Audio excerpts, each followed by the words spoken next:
Next episode में professor चा doctor on के पास आते हैं, जो कि अपनी टीम के बाकी डॉक्टर्स के साथ राउंड पर आए हुए थे। और प्रोफेसर चा के गैर मौजूदगी में भी डॉक्टर ऑन अपनी जिम्मेदारी बहुत अच्छे से निभा रहे थे। तो ये देख प्रोफेसर चा को भी काफ़ी अच्छा लगता है, क्योंकि उन्हें उनसे यही उम्मीद थी। तो सब लोगों को अपना काम अच्छे से करता देख प्रोफेसर चा को भी यही लगता है कि वो बेवजह ही अपनी टीम पर शक कर रहे हैं। लेकिन फिर डॉक्टर ऑन एक बार प्रोफेसर चा की बॉडी पर नज़र डालते हैं और वहाँ से जाने लगते हैं।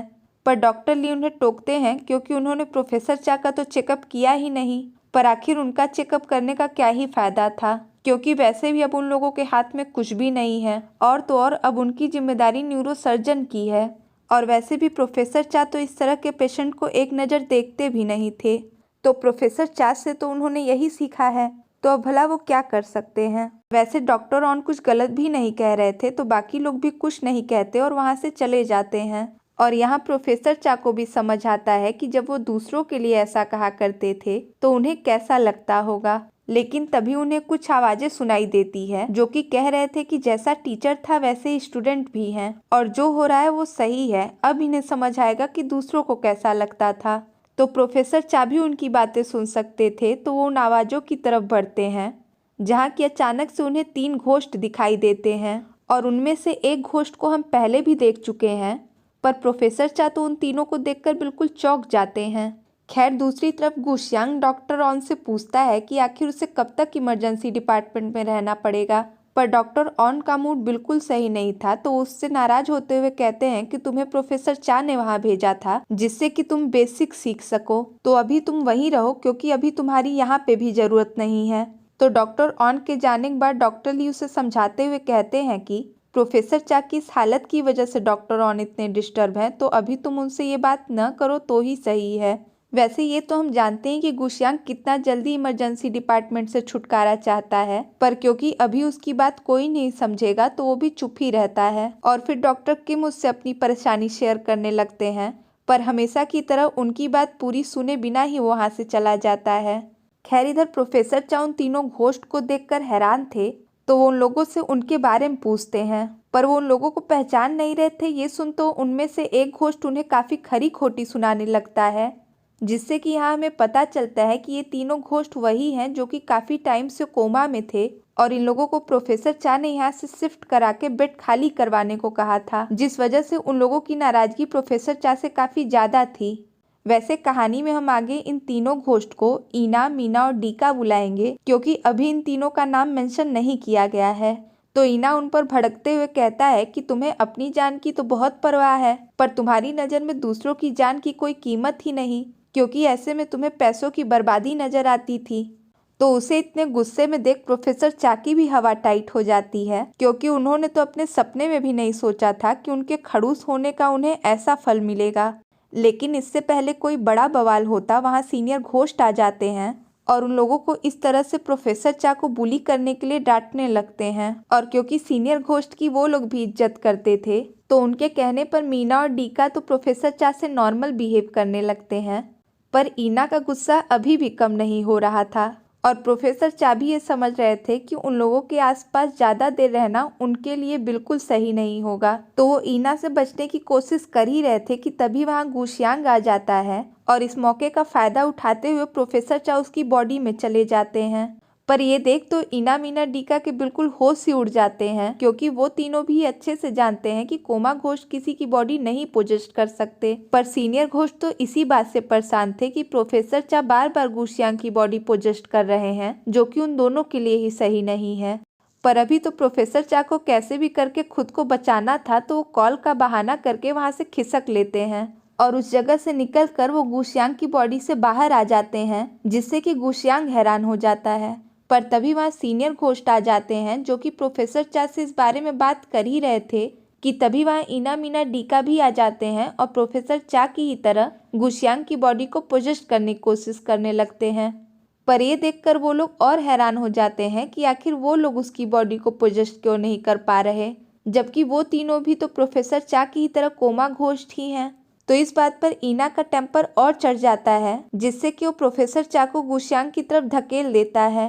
पर उसके ऐसा करते ही एक बार फिर से प्रोफेसर चा गुशियांग की बॉडी में चले जाते हैं और वो तीनों फिर से चौंक जाते हैं। लेकिन फिर थोड़ी देर में उसकी बॉडी से बाहर आ जाते हैं। पर अब गुशियांग का पारा चढ़ गया था और ऐसा होना ऑब्वियस सी बात है क्योंकि घोस्ट ने तो उसकी बॉडी को मजाक ही बना लिया है। तो वो बिल्कुल गुस्से में टेबल पड़ता हुआ वहां से चला जाता है।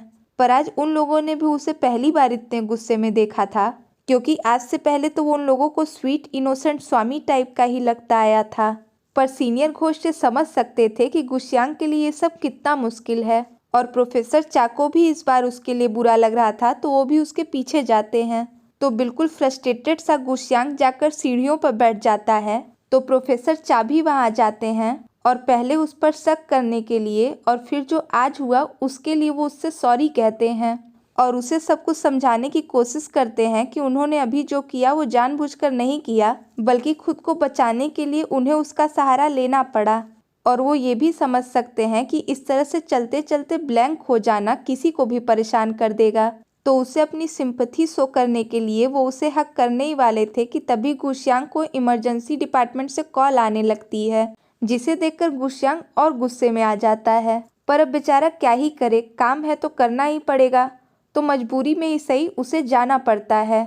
खैर फिर हम गुशियांग को इमरजेंसी वार्ड में देखते हैं जहाँ की सीनियर डॉक्टर उसे एक पेशेंट की कंडीशन एक्सप्लेन कर रहे थे। तो वो बताते हैं कि आदमी फ़ोन पर बात करते हुए सड़क पर फिसल गया था और सीटी स्कैन करने पर पता चला कि इसके रिब्स की कुछ हड्डियां फ्रैक्चर हो गई हैं और उसे साइड में चोटें भी आई हैं। पर जब उसके अंदर पाइप डाली गई तो इनिशियल ड्रेनेज को छोड़कर बाद में कुछ भी बाहर नहीं निकला और उसका हार्ट रेट बढ़ रहा है जबकि बीपी लो होती जा रही है। तो ऐसे में उसे तुरंत ऑपरेशन की ज़रूरत है पर अभी कोई भी ऑपरेशन थिएटर खाली नहीं है। पर अगर ज़्यादा इंतज़ार करना पड़ा तो उसकी जान भी जा सकती है, इसलिए वो चाहते हैं कि गुशियांग इसके लिए कुछ करे। और सीनियर डॉक्टर ये भी चेक करना चाहते थे कि इंटर्नों ने उसके बारे में जो भी उन्हें बताया है उसमें कोई सच्चाई है भी या नहीं। पर गुशियांग को तो उस बात के बारे में कोई आइडिया ही नहीं था।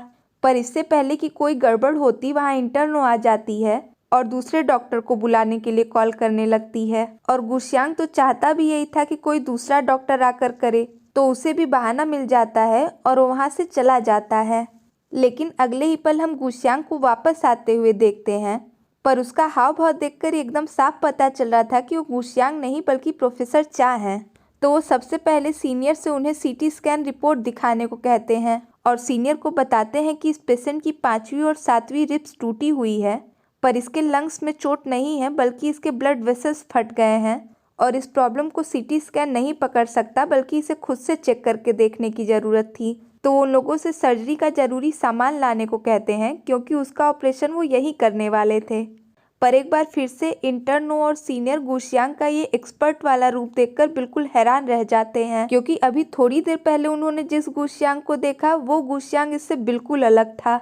खैर फिर हमें दिखाया जाता है कि उस पेशेंट की सर्जरी करके प्रोफेसर चा गुशियांग की बॉडी से बाहर आ चुके थे। तो बाकी सब जहां गुशियांग से बिल्कुल इम्प्रेस थे, वहीं बेचारा गुशियांग एक बार फिर से सदमे में था। और क्यों, ये तो हम जानते ही हैं।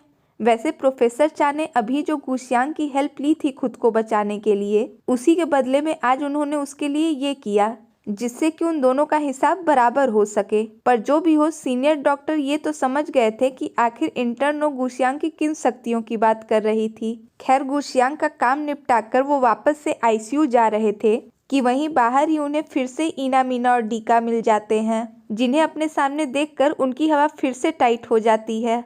तो वो अपना डर उन लोगों से छिपाने की कोशिश करते हुए वो फिर से वहाँ से खिसक लेते हैं।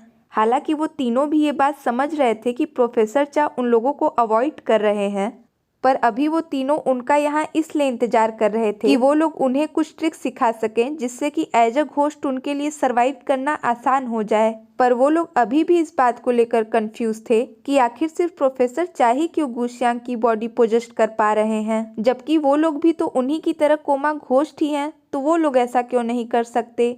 पर मीना को ये डाउट होता है कि कहीं वो दोनों ही डॉक्टर हैं, इसलिए तो ऐसा नहीं हो रहा। खैर फिर हम नेक्स्ट सीन में गुशियांग को देखते हैं जो कि कंट्रोल रूम में सीसीटीवी फुटेज देख रहा था और खुद को इतनी अजीब हरकतें करता देख उसे भी काफ़ी एम्बैरसमेंट होती है और तो और ये सब देखने के बाद वहाँ का स्टाफ भी गुशियांग को अजीब तरह देखने लगता है। वैसे कोई भी ये फुटेज देखेगा तो गुशियांग को पागल ही समझेगा। तो अपने रुतबे का पूरा फायदा उठाते हुए गुशियांग वो फुटेज डिलीट करवा देता है, पर अभी भी उसका गुस्सा कम नहीं हुआ था। तो फिर हम उसे वीआर गेम खेलते हुए देखते हैं, जहाँ की वो अपने टारगेट पर ऐसे गन फायर कर रहा था जैसे कि उसके सामने वो सारे भूत हों जो उसे परेशान कर रहे हैं। और इतना ही नहीं, वो उन लोगों को काफ़ी खरी खोटी भी सुनाता है। पर उसकी ये भूतों वाली अजीब बातें सुन वहाँ पर मौजूद लोग उसे काफ़ी हैरानी से देख रहे थे। और फिर हम प्रोफेसर चा को देखते हैं, जो कि खुद को सेफ रखने के लिए वेटिंग एरिया में ही बैठे हुए थे। पर फिर उन्हें रियलाइज होता है कि आखिर वो उन लोगों से क्यों बच रहे हैं। उन्होंने कुछ ऐसा भी तो नहीं किया है, बल्कि उन्होंने तो कितने लोगों की जान बचाई है।